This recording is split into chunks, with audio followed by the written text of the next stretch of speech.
প্রথম ম্যাচ জয়ের পর এবার সিরিজ জয়ের মিশনে পাকিস্তানের বিপক্ষে আবারও শক্তিশালী একাদশ নিয়ে মাঠে নামছে বাংলাদেশ ক্রিকেট দল। পাকিস্তানকে দীর্ঘ 11 বছর পর সিরিজ হারানোর সুযোগ শান্তদের কাছে। প্রথম ম্যাচে দুর্দান্ত বোলিং করা নাহিদ রানা আরও একবার থাকবেন কোচের মূল পরিকল্পনায়, ফিরতে পারেন সৌম্য সরকার। সব মিলিয়ে সিরিজ জয়ের মিশনে দ্বিতীয় ওয়ানডেতে তবে কেমন একাদশ নিয়ে মাঠে নামবে বাংলাদেশ, তার বিস্তারিত রিপোর্টে। দীর্ঘ 4 মাস পর ওয়ানডে ফরম্যাটে মাঠে নেমে বলা চলে নিজেদের মন মতো শুরু করেছে বাংলাদেশ দল। পাকিস্তানকে এক প্রকার হেসে খেলে জয় তুলে নিয়েছে ফিল সিমন্সের শিষ্যরা। মিরপুরের নাহিদ রানার অগ্নিঝরা বোলিং এর সাথে তানজিদ তামিমের দুর্দান্ত ব্যাটিং, এই দুইয়ের কাছে পাত্তাই পায়নি সফরকারী পাকিস্তান ক্রিকেট দল।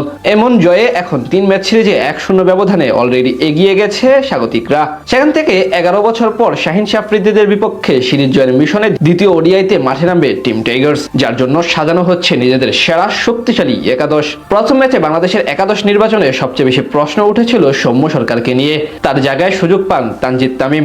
আর প্রাপ্ত সুযোগ বলা চলে কড়াই গন্ডায় কাজে লাগান যুব বিশ্বকাপ জয়ী এই ব্যাটার। পাকিস্তানের দেওয়া মাত্র 115 রানের টার্গেটে একাই ধসে দেন প্রতিপক্ষ বোলারদের। তাই এই ম্যাচেও তামিমের উপর আস্থা রাখবে টিম ম্যানেজমেন্ট। তার সাথে সাইফ হাসানের থাকা নিয়ে তৈরি হয়েছে সন্দেহ, যেখানে ফেরানো হতে পারে সৌম্য সরকারকে। আর যদি লেফট হ্যান্ড ও রাইট হ্যান্ড বিবেচনা করে তাহলে আবার সাইফই টিকে যেতে পারেন। 3 নম্বরে যথারীতি থাকবেন সাবেক অধিনায়ক নাজমুল হোসেন শান্ত। প্রথম ম্যাচে আউট হলেও ব্যাট হাতে দায়িত্বশীলতার পরিচয় দিতে দেখা যায় তাকে। 33 বলে 27 রানের ইনিংস আসে তার ব্যাট থেকে।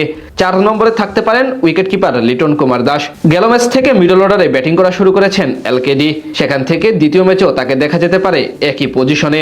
তার সাথে 5 নম্বরে থাকবেন ডানহাতি ব্যাটার তাওহিদ হৃদয়। প্রথম ম্যাচে ব্যাট করার সুযোগ না পেলেও সম্প্রতি বেশ ভালোই ফর্মে আছেন এই ক্রিকেটার। বিসিএলেও দুর্দান্ত পারফরমেন্স করেছেন তিনি। ফাইনালে খেলেন 90 ঊর্ধ্ব ইনিংস। সেই সুবাদে এই সিরিজে মিডল অর্ডারে বাড়তি দায়িত্ব থাকবে হৃদয়ের কাঁধে। এছাড়া ব্যাটিং অর্ডারে আরও দেখা যেতে পারে দীর্ঘদিন পর জাতীয় দলে প্রত্যাবর্তন করা বামহাতি আফিফ হোসেন ধ্রুবকে।